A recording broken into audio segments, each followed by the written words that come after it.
दुनिया में कुछ फाइलें ऐसी होती हैं जो अगर खुल जाए तो सिर्फ राज बाहर नहीं आते बल्कि ताकतवर लोगों की नींव हिल जाती है। ये वो फाइलें होती हैं जिन पर धूल नहीं खामोशी जमाई जाती है। इन्हीं फाइलों को आज दुनिया जानती है एपिस्टन फाइल्स के नाम से। लेकिन सवाल ये है, एपिस्टन कौन था? जेफरी एपिस्टन एक ऐसा नाम जो आज उसकी मौत के बाद ज्यादा जिंदा है। कागजों में वो एक फाइनेंसियर था, एक पैसा संभालने वाला आदमी, लेकिन असल जिंदगी में वो सिर्फ पैसा ही नहीं संभाल रहा था, वो दुनिया के बड़े बड़े ताकतवर लोगों के राज भी संभाल रहा था। कोई बड़ी डिग्री नहीं, कोई मशहूर शुरुआत नहीं, फिर भी कुछ ही सालों में वो उन जगहों पर पहुंच गया जहां आम आदमी सपनों में भी नहीं जाता। सवाल ये नहीं है कि एप्स्टाइन कैसे अमीर बना, सवाल ये है कि उसे अमीर बनाया किसने। सोचिए, एक ऐसा इंसान जिसकी शुरुआत बिल्कुल साधारण थी, न कोई बड़ा बिजनेस, न कोई बैकग्राउंड, न कोई विरासत, फिर अचानक प्राइवेट जेट्स, लग्जरी मेंशंस और एक ऐसा प्राइवेट लैंड जहाँ जाना हर किसी के बस की बात नहीं।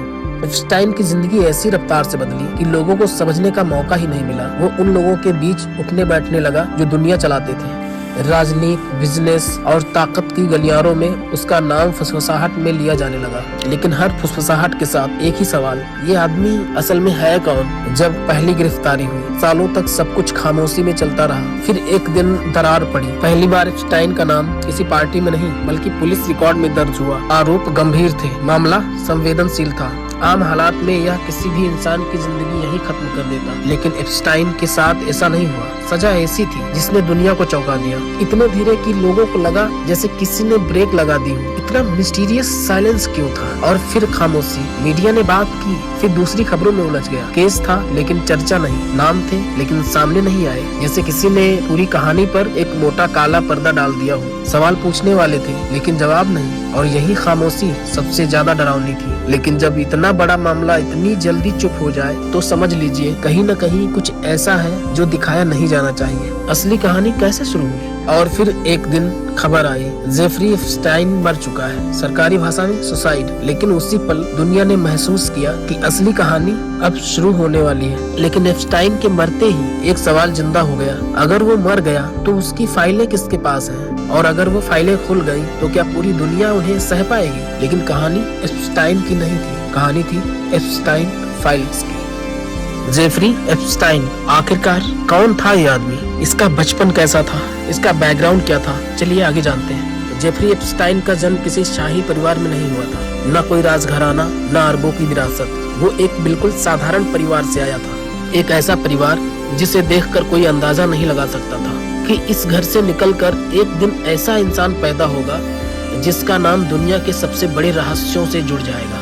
एप्स्टाइन पढ़ाई में ठीक था लेकिन कोई असाधारण प्रतिभा नहीं थी। उसके शुरुआती साल काफी हद तक एक आम इंसान जैसे ही थे। कोई बड़ी पहचान नहीं, कोई बड़ा नेटवर्क नहीं, किसी ताकतवर का सहारा नहीं। और यहीं से पहला सवाल जन्म लेता है, इतनी साधारण शुरुआत के बाद इतनी असाधारण मंजिल कैसे? अचानक अमीर कैसे बना? यही वो मोड़ है जहाँ कहानी अजीब होने लगती है। जेफरी एप्स्टाइन की जिंदगी में पैसा धीरे धीरे नहीं आया, वो एकदम से आया। कुछ ही समय में उसकी लाइफ स्टाइल बदल गई, वो जगहें बदल गई जहाँ वो बैठता था, वो लोग बदल गए जिनके साथ वो उठता बैठता था। एक ऐसा इंसान जिसका कोई बड़ा बिजनेस रिकॉर्ड नहीं, कोई मशहूर कंपनी नहीं, फिर भी वो अचानक अरबों की दुनिया में प्रवेश कर चुका था। कागजों में सब कुछ साफ दिखता है लेकिन असल जिंदगी में, लेकिन कहीं न कहीं कोई दरवाजा उसके लिए चुपचाप खोल दिया गया, और वो दरवाजा आम लोगों के लिए कभी नहीं खुलता। फिर आता है वेल स्ट्रीट, वो जगह जहाँ पैसे से ज्यादा जानकारी की कीमत होती है। एप्स्टाइन का नाम धीरे धीरे वहाँ सुनाई देने लगा। वो खुद को एक ऐसे इंसान के रूप में पेश करता जो अमीरों का पैसा संभालता है, जो राज जानता है, जो भरोसेमंद है। लेकिन सवाल ये है,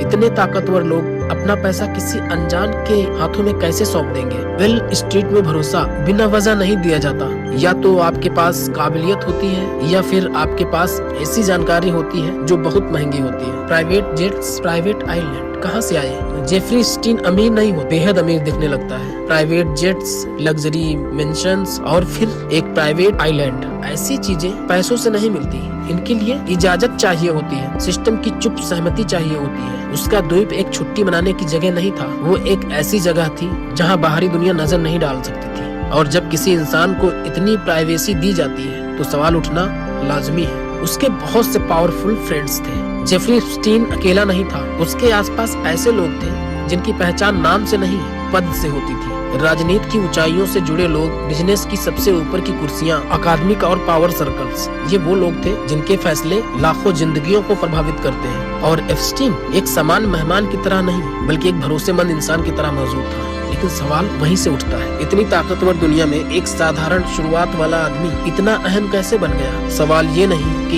एप्स्टीन अमीर कैसे बना, सवाल ये है कि उसे अमीर किसने बनाया। क्योंकि इस सवाल का जवाब सिर्फ एक इंसान की कहानी नहीं, बल्कि पूरे सिस्टम की परछाई दिखा सकता है। समुद्र के बीच में एक छोटा सा द्वीप, ऊपर से दिखने पर खूबसूरत, शांत, लगभग स्वर्ग जैसा, लेकिन जब कैमरा थोड़ा पास आता है तो तस्वीर बदलने लगती है। द्वीप का नाम Little Saint James. Little Saint James को ऐसे डिजाइन किया गया था कि बाहर की दुनिया अंदर झांक ही न सके। ऊंची जमीन, घने पेड़ और चारों तरफ खुला समंदर। द्वीप का हर कोना इस तरह से रखा गया कि जो अंदर हो वो बाहर न दिखे, और जो बाहर हो वो अंदर तक न आ सके। ये कोई आम छुट्टी मनाने की जगह नहीं नजर आती, ये एक अलग थलग दुनिया लगती है। Temple structure. इस द्वीप पर एक ढांचा था जिसने सबसे ज्यादा सवाल खड़े किए। ऊपर से दिखने पर वो किसी मंदिर जैसा दिखता था। अजीब डिजाइन, असमान आकर, और एक ऐसा स्ट्रक्चर जिसका कोई साफ जवाब कभी नहीं दिया गया। सरकारी रिकॉर्ड में उसकी कोई ठोस वजह नहीं। कोई कहता है वो सिर्फ एक डेकोरेशन था, कोई कहता है वो एक प्राइवेट जगह थी। सवाल ये है कि अगर सब कुछ सामान्य था तो इसे इतना रहस्यमयी क्यों रखा गया? क्यों इसके बारे में हमेशा आधी बातें ही सामने आई? अब बात आती है निगरानी की।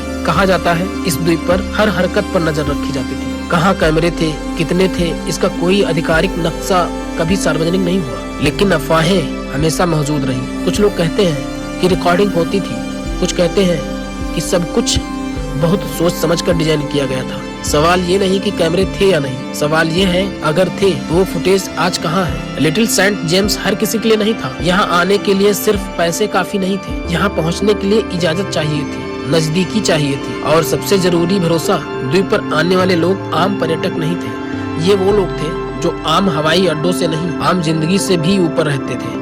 और एप्स्टीन इस पूरी व्यवस्था का केंद्र था। वो तय करता था कौन आएगा, कब आएगा और कब जाएगा। यह कोई खुली जगह नहीं थी, यह एक चुनी हुई दुनिया थी। इस फाइल में फ्लाइट लॉग का भी जिक्र है। अब आते हैं उन उड़ानों पर जो इस द्वीप तक जाती थी। कागजों में इन्हें फ्लाइट लॉग्स कहा जाता है। इनमें नाम नहीं, बस मोमेंट होती है, कौन आया, कब गया। लेकिन ये लॉग्स सवालों से भरे हुए हैं, क्योंकि कुछ उड़ानें ऐसी थी जिनकी वजह आज तक साफ नहीं की गई, और कुछ रिकॉर्ड्स अधूरे हैं, या कहिए अचानक रुक जाते हैं। जब रिकॉर्ड्स ही पूरा न हो तो कहानी कैसे पूरी हो सकती? कहा जाता है इस द्वीप पर जो भी हुआ वो कभी आधिकारिक रिकॉर्ड्स में नहीं आया, शायद इसलिए क्योंकि कुछ सच लिखे नहीं जाते, उन्हें बस छुपा दिया जाता है। साल 2005 में पहली बार वो हुआ जो सालों से टलता आ रहा। जेफरी एप्स्टीन का नाम अब फुसफुसाहट नहीं, वो आधिकारिक रिकॉर्ड में दर्ज होने लगा। जांच शुरू हुई, बयान दर्ज हुए, कागज बने। मामला संवेदनशील था और गंभीर भी, लेकिन जैसे जैसे जांच आगे बढ़ी वैसे वैसे रफ्तार धीमी होती चली गई। कानून चला, लेकिन किसी अदृश्य हाथ की तरह जो हर कदम पर गति को नियंत्रित कर रहा हो। सवाल उठे, फिर शांत हो गए। आम हालातों में ऐसे मामलों में कानून सख्त होता है, लेकिन यहाँ सख्ती नजर नहीं आई। सजा मिली, पर वैसी नहीं जैसी उम्मीद की जा रही थी। न कोई लंबा ट्रायल, न कोई खुली बहस, न कोई उदाहरण, बस एक प्रक्रिया जो कागजों में पूरी हुई, लेकिन सवालों में अधूरी ही रह गई। लोगों ने पूछा इतनी नरमी क्यों? जवाब मिला कोई केस कहीं दर्ज ही नहीं हुआ। और फिर आता है इस कहानी का सबसे उलझा हुआ किस्सा, प्ले डील। एक ऐसा समझौता जिसने पूरी दिशा ही बदल दी।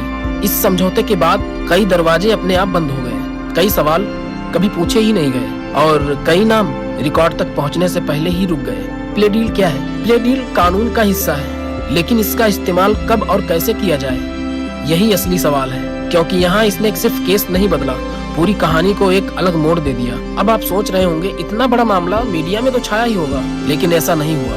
कुछ समय के लिए चर्चा जरूर हुई, लेकिन फिर खामोशी, जैसे कोई और खबर ज्यादा जरूरी हो गई हो। कैमरे हट गए, सुर्खियां बदली, और एप्स्टीन का केस धीरे धीरे पन्नों के कोनों में सिमट गया। जब मीडिया चुप हो जाए तो सवाल और गहरे हो जाते हैं। एक आम आदमी होता तो कहानी यही खत्म हो जाती, लेकिन एप्स्टीन आम नहीं था, और यही वजह है कि ये कहानी अभी रुकी नहीं, और यही वजह है कि ये कहानी अभी रुकी नहीं, बल्कि और गहरी होती चली गई। ये एपिसोड यही खत्म करते हैं। इसी के नेक्स्ट पार्ट में देखेंगे विक्टिम कौन था, किसने आवाज उठाई। अगर आपको ये एपिसोड पसंद आया तो चैनल को लाइक एंड सब्सक्राइब करें और अपने दोस्तों को शेयर करें। ये कहानी हर इंसान तक पहुंचनी चाहिए, क्योंकि ये इतिहास बनने वाला है, और इतिहास कभी भूला नहीं जाता, पढ़ाया जाता है।